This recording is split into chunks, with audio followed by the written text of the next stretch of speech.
Hey yo, what's up everybody, and welcome to another episode of Behind the Scenes and Convos, where we talk about music production, audio engineering, and moments in between. Whether you are an inspiring artist, a musician, or just a hobbyist at heart, you don't want to miss these episodes.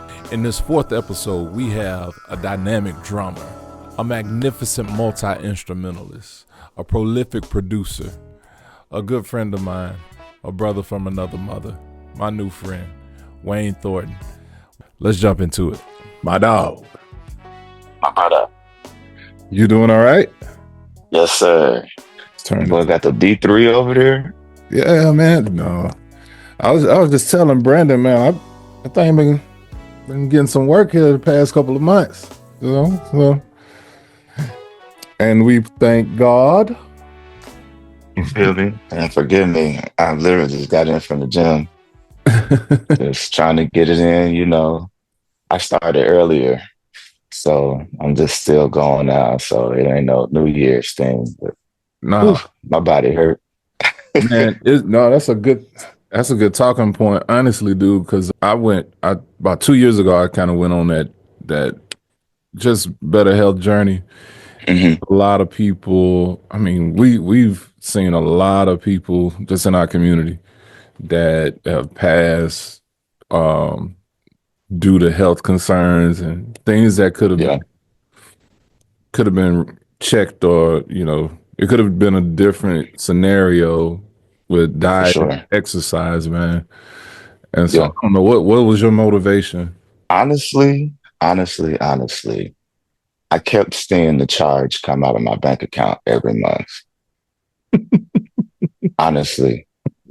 That really, if I have to kick it 100%, G, that was what it was. Like, you know what I'm saying? If I was just like down to my last $50 in this particular account, and then I go back and check and see 23.99, thinking, what just happened? Planet Fitness fee. Right. And then, of course, sometimes when you touring and stuff like that, or you kind of getting money, you're not really tripping on it. And Right. then, because with the tour life and stuff, because you up and stuff, you kind of getting like some type of workout, but it's not the same as, dedicating, I'm paying. So you're actually investing Right. in my health. So that's more so what my motivation was. And then, of course, my father had his own health complications. Hmm. That would probably be the number two. And then, just how I physically vision myself. You know what I'm saying? I view myself in a certain type of way. So in order to do that, putting the work in that it takes to make that vision come to fruition. Right. So Yeah. those are probably my top three things. Yeah. Definitely for me. I had a some issue with circulation in my legs, Mhm. and I've never been like a big dude. Even when I was somewhat overweight, like I looked like I played football. Everything Mhm. was still in the right place, but I wasn't healthy. You know what I'm saying?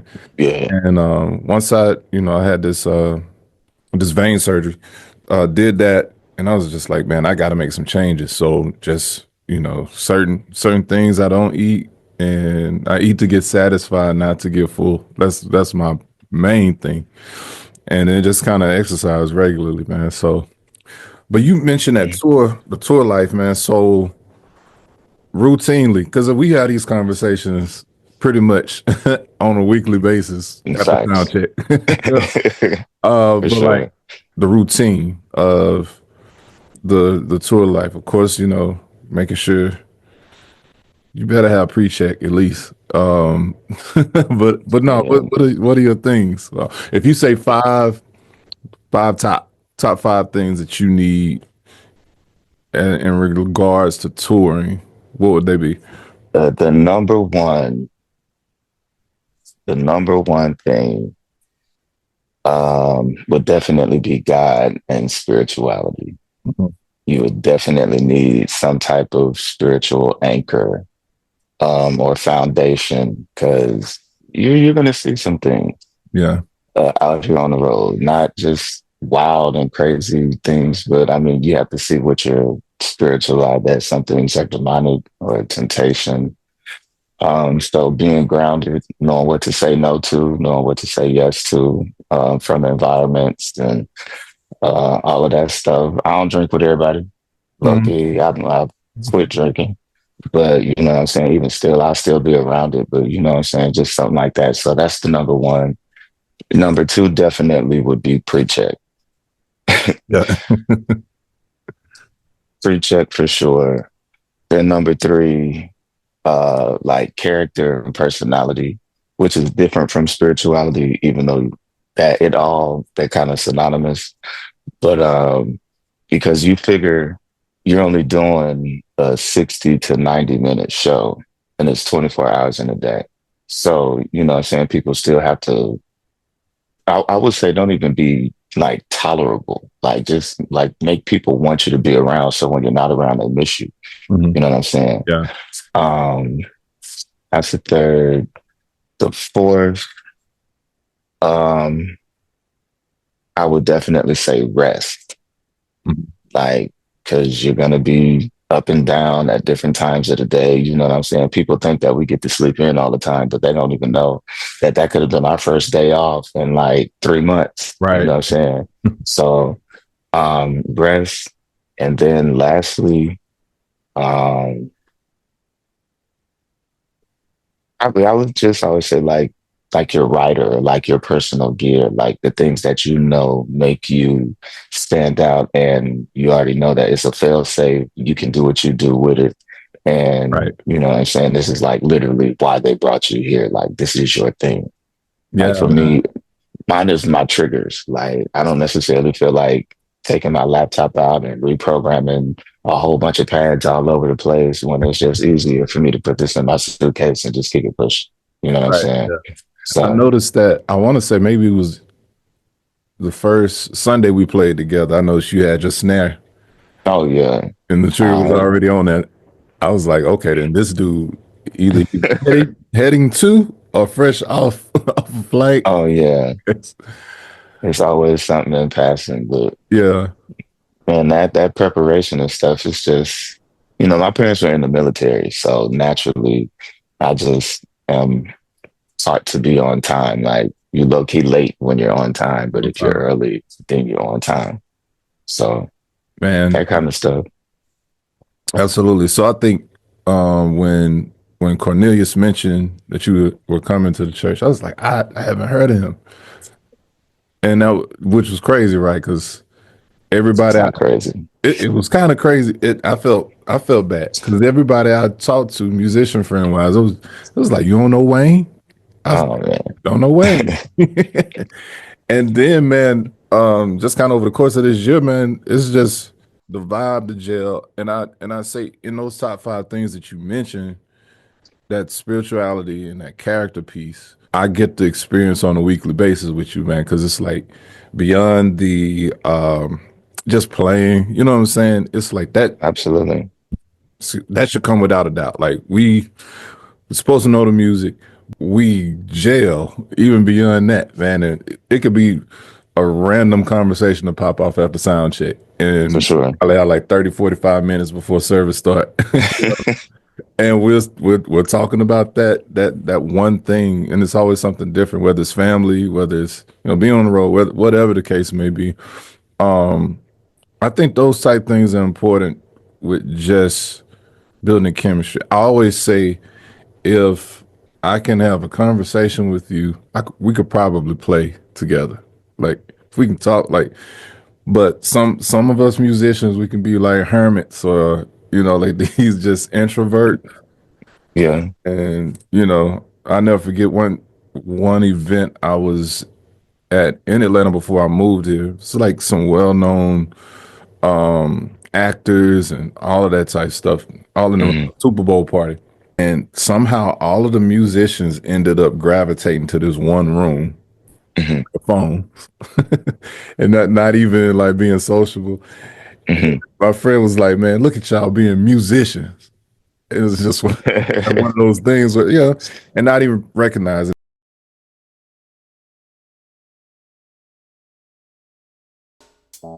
Yeah, so I sent you this file. I remember when I sent it to you, the next conversation was like, I hear what you got going on, but do you want me to lock this to the grid or like how you want this to go. To me, Hmm. it spoke volumes. I was like, Hmm. okay then. Because at that point, I think we've known each other maybe like maybe 3 months. But that was, it spoke volumes for me because it was like, okay then, he is intentional about what he's going to do on this track. Oh yeah. And I guess top to bottom, when I sent you the track, what was your thoughts and what's your process when you are getting ready to record? Um, wow. I know that was a lot, man. Well, thank you. Well, nah, thank you for that. I was just telling somebody else, like, I don't be really thinking people pay attention to that kind of stuff, but I mean, clearly there are people who do. So, Yeah. um, when I listen to the track, I already vibed with it just like naturally. So for me, that makes it even more fun, and that kind of makes me want to do my investigative work. It it kind of becomes more of what I want people to feel from me and my Right. interpretation, as opposed to just it's a business track, or Mhm. you know what I'm saying, just a quick turnaround, and you know. So it was a good track naturally, so that definitely helped. Mhm. And based on the drum reference, I was like, okay, you know what I'm saying, I can do that. But just how I play naturally, I'm gonna lock it to Right. those lines on the grid. Mhm. But you know, since it's like, you know, do you, I would rather somebody give me the creative control along with what they want me to do versus, you know, I just hear the track, I get to playing however I feel. And it's like I just played a whole bunch of nothing. Uh-huh. You know what I'm Right. saying? So that's kind of where that question came from. And then so now it just became a how can I fuse the two ideas together?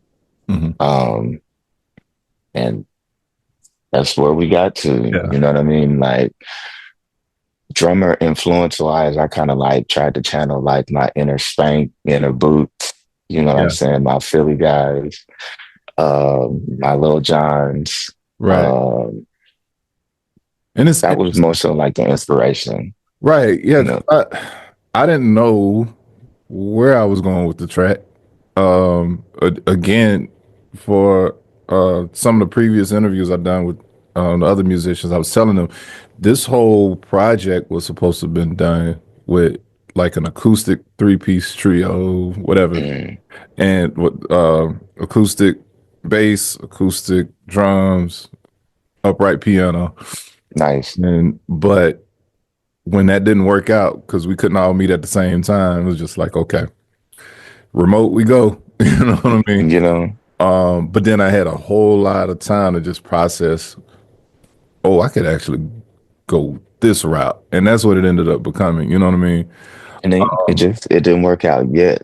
Like it could still maybe a remix, you know Yeah, what I mean? right. Against a Nah. live trio. Yeah, yeah. Which is definitely a thought. You know what I mean? Definitely a thought. There was a close friend of mine, who's a drummer. He sent this message, and that's what I was looking down. I was like, let me find that text message he sent. And this dude was going crazy over this one part of the song. It was coming out of that middle section where it's kind of like that four on the floor thing. Then it goes back into the B section. Da da climb, boom boom. I was like, Hmm. yeah. I thought I was the only one that was geeking out over that. But it was like what you did with the kick. I was like, what?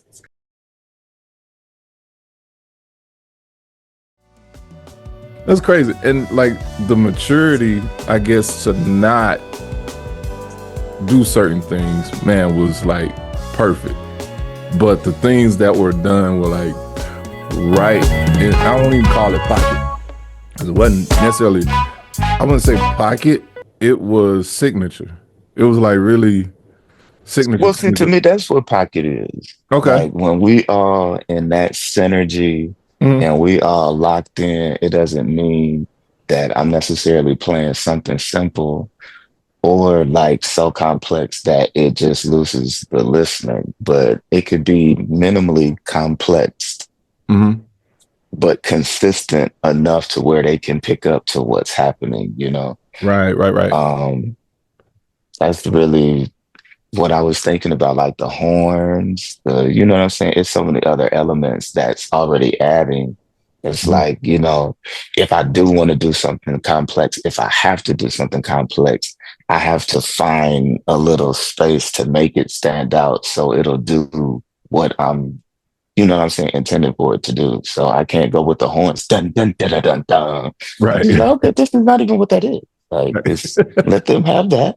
And then, Right, it's right, like right. that ability to share the space and Share the share space. the conversation. Man, it was, and what I generally call is the kind of like this call and response. It was Hmm. what it felt like. But I like how you said the conversation space, because no one likes, and I don't. I can't speak for everybody else, but I don't like nobody talking over me. You know, just just in general, it's just like, man, this is weird. So No, for normally, what I sure. do is I just don't say anything. It's like, man, okay, this is maybe, I don't know, maybe that cadence, you're used to my cadence and when I'm talking, and vice versa. And I feel Hmm. the same way in music. It's like if we're talking over each other, then people can't hear what's really supposed to happen in this For sure. musical piece or whatever the case may be. So going through these different tracks, my goal and objective was to try to keep as much authenticity as possible. But I found myself doing a little replacement on the kick drum, only because it's like it was a certain type of umph that I wanted to capture. What's crazy about this kick, and I'm even as I'm looking at it, I'm like, why in the world do I have it so low? Signal chain in the blend that I was creating, it just worked.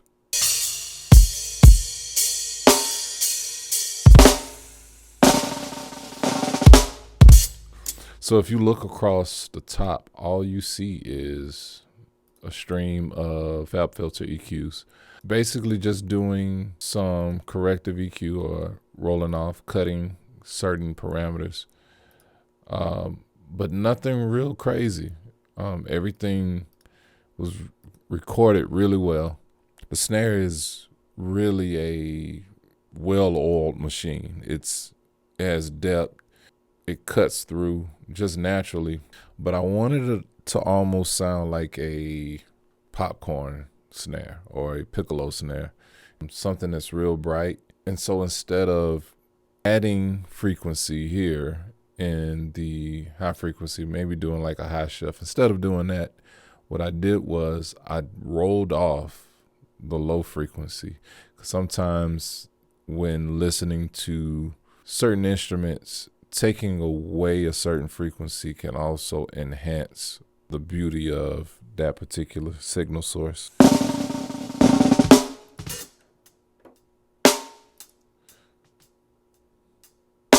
I just wanted that bright tone, right? And you can hear it.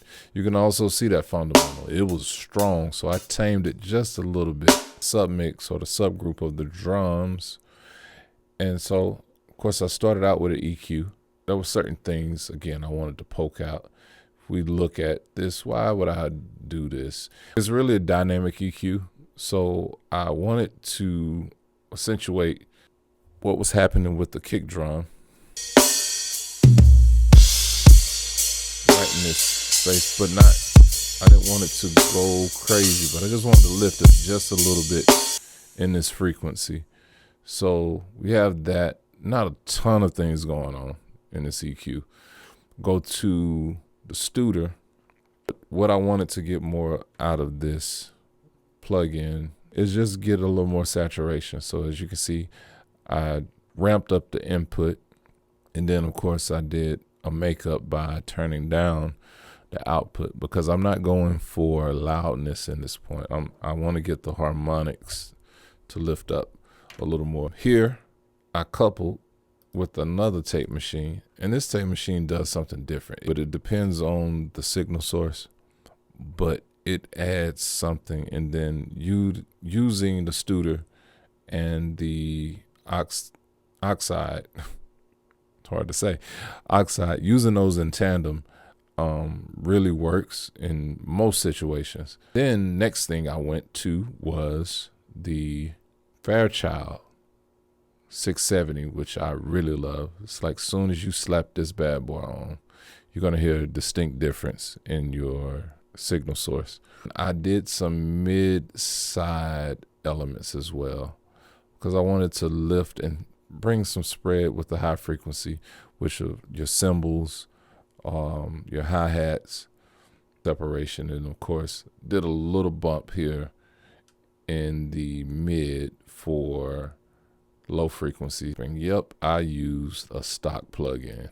I basically clipped off any dynamic peaks that were happening. This mix was done before I actually got Gold Clip, so I use Gold Clip a lot. And because they now have the Gold Clip track, it's really good for situations like this. So reverb is being sent to the same reverb as the other elements to kind of give this sense of space in the same room. And that's pretty much it. 2025, bro. We're here. Man, and it's crazy, dudes. What's the plan? Man, I literally just printed up my first official business plan for my business. So I'm really excited about that stuff, really getting it off the ground. For real, for real. That's kind of like the one and the two. Like I'm always here. We just took on some new clients. Nice. So we got some production stuff that we got coming up. And then of course music, he's got some touring dates coming up. Got you. Um, Can I go back to the business piece though? Like, what is the business? What are you doing? Well, right now we're trying to get funding so like I can get a building. Got you. And like the vision is like I see a room, but like smaller rooms, not too many, maybe like one A room and then maybe a B and C. So like we can have like different writing camps or production camps and stuff. And then, we can all come together in the A room or, depending on just what's going on. Got you. That's kind of what I want to facilitate. And then, everybody don't feel comfortable coming to somebody's house. So, you know what I'm saying? To really have like a professional building and stuff where people can come and all of this stuff. That's more so what I'm trying to get popping. Yeah, I think we're in the same space. I'm there when it comes to not having everybody in my crib. You know what I'm saying? It's like I'm good with certain people, but then what if we don't get along anymore? You know what I'm saying? I got to think about things like that and my family. You know what I'm saying? For sure. But no, absolutely. I'm actually in the process of looking for something in this local area where I live. Kind of the same situation, man. It's interesting. I know we had talked about that, as far as business and like how people view you and being in that space where like all of the things, that's a common term now, all the things that you have or the gifts that you can provide, that they be highlighted. Not just the one thing everybody know, but like, I do production, I do artist development, you know what I'm saying? I write a little bit, so all of these things, yes, sir. Hub where all of these things can be facilitated, for sure. And that's beautiful, man. Yeah, man. I hope it all happens, man. 2025, I believe, is really going to be an amazing year, man. So it's cool, man. I appreciate this time, bro. Appreciate the time. Thank you, bro. Cool. That's another episode of Behind the Scenes and Convos. I hope you enjoyed it. Did you enjoy it? If you enjoyed it, leave a comment down below. Let me know what you think. You guys have been telling me how you enjoy it, so we're going to keep it coming. Stay tuned. I hope to see you next week. All right.